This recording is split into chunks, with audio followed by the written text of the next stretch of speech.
So friends, my name is Rajul Jain.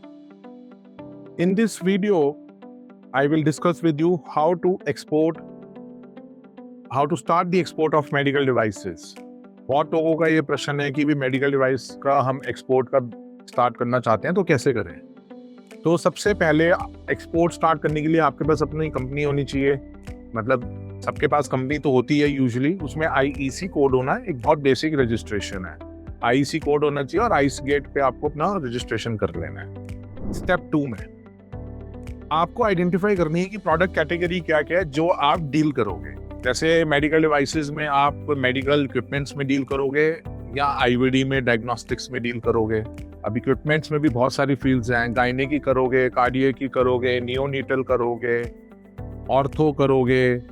So which field you will do, या respiratory करोगे, है ना। जिस पे भी आपकी प्रोडक्ट पे एक्सपर्टीज है, जहाँ पे आपको लगता है आप क्वालिटी और प्राइस बढ़िया लेकर आ सकते हो, वो आपकी हीरो प्रोडक्ट है। दैट यू आर, आपको बिजनेस सेंस, आपको पता है आपके बिजनेस में क्या है।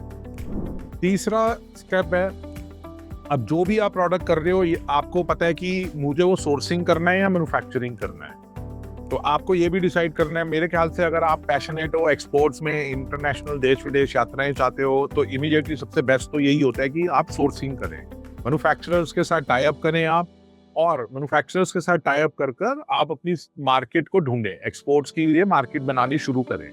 फिर चौथा, आप अपनी टारगेट ऑडियंस कौन सी कंट्रीज में करेंगे वो टारगेट सिलेक्ट कीजिए। अब इसमें बड़ी इंपॉर्टेंट आपको मैं एक एडवाइस देने वाला हूँ। सबसे इजी हमें दो इस वीडियो के अंदर दो पार्ट्स में कंट्रीज को डिवाइड करने वाला हूँ, ठीक है। एक तो है जो बिगनर्स फ्रेंडली कंट्रीज हैं, कि मतलब जो लोग एक्सपोर्ट पहली बार स्टार्ट कर रहे हैं, जिसको थोड़ा सा डर भी लगता है, भाई मेरे पास डॉक्यूमेंटेशन है या नहीं है, तो आपको, और दूसरे थोड़े से एडवांस मार्केट्स।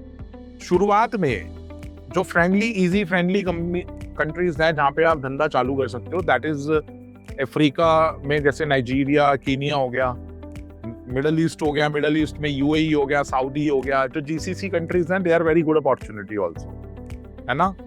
तो बाकी साउथ ईस्ट एशियन कंट्रीज जितनी हो गई, है ना, साउथ ईस्ट एशिया में आपका वियतनाम है, आपका इंडोनेशिया है, जितनी भी साउथ ईस्ट एशियन कंट्रीज हैं वो आप टारगेट कर सकते हो, मलेशिया, थाईलैंड वगैरह, ठीक है। और एडवांस मार्केट्स में क्या है, यूएस है, यूरोपियन यूनियन है। अब ईयू और यूएस में क्या है, इनके सर्टिफिकेशन बहुत ज्यादा एक्सपेंसिव है। अगर आप इन मार्केट्स में जाते हो तो शुरू में आपको अपना प्रोडक्ट ही रजिस्टर कराने में बहुत पैसा लग जाएगा। तो आई वुड नॉट डिस्करेज, मैं ये बोलूंगा कि पहले स्टार्ट करो जो बिगनर फ्रेंडली कंट्रीज हैं, और धीरे धीरे अपने बिजनेस को स्केल अप करके एडवांस कंट्रीज की तरफ जाओ। अब सबसे इंपॉर्टेंट बात है कि पूछोगे मेरे से कि सर हमारे को कस्टमर मिलेंगे कैसे। तो B2B वेबसाइट्स हैं, अलीबाबा है, आपका इंडिया मार्ट की एक्सपोर्ट लीड्स हैं, इंडिया मार्ट में आपको एक्सपोर्ट की भी लीड्स मिलती हैं, राइट। लिंक्डइन आउटरीच है ना, आप इसके थ्रू, और बहुत सारे प्लेटफॉर्म्स हैं। जब आप ऑनलाइन बैठोगे, स्ट्रॉन्ग विल पावर दिखाओगे, मतलब सिर्फ विल पावर दिखानी है, आपको लड़ियां लगा के मिल जाएंगी आपको। You would get a lot of websites through which you can source, ठीक है। और अब इसके अलावा आपको बहुत इंपॉर्टेंट एक बात बोलने चाह रहा हूं, ध्यान से सुनना वीडियो को। अगर डायरेक्ट कस्टमर्स जो एंड यूजर्स हैं, अगर आप उसको टारगेट करोगे तो शायद थकावट हो जाए जल्दी। तो सबसे पहले किसको करना है, डिस्ट्रीब्यूटर्स फाइंड करने की कोशिश करना। That will be a better strategy.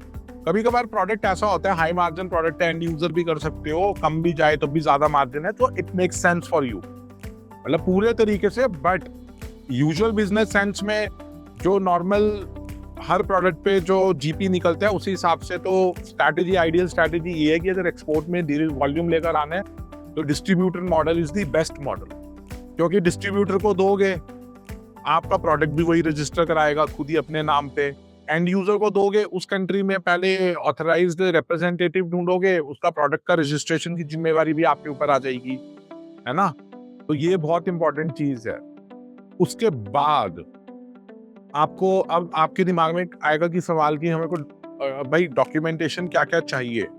है ना। सो डॉक्यूमेंटेशन के लिए यूजुअली तो आपका आईईसी कोड हो गया। जब आप आईसी कोड के बाद जब आप अपना वहाँ पे पैकिंग करोगे तो पैकिंग लिस्ट बनती है, कमर्शियल इनवॉइस है, और टेक्निकल पेपर में आपको उस प्रोडक्ट के जो इंडियन फ्री सेल सर्टिफिकेट्स चाहिए होंगे, आपको उस प्रोडक्ट की टेक्निकल फाइल्स चाहिए होंगी, जैसे प्लान मास्टर फाइल है, डिवाइस मास्टर फाइल है, और जो इंडिया में वो प्रोडक्ट भी रजिस्टर हुआ होगा कहीं पे तो वो रजिस्ट्रेशन सर्टिफिकेट्स भी चाहिए होते हैं। यूजुअली इंडिया वाले रजिस्ट्रेशन सर्टिफिकेट्स की जरूरत इतनी पड़ती नहीं, बट लीगली आपके पास जो भी प्रोडक्ट है वो रेगुलेटेड है, बिकॉज मेडिकल इक्विपमेंट्स रेगुलेटेड है, तो CDSCO के सर्टिफिकेशंस तो यूजुअली होने ही चाहिए, ठीक है।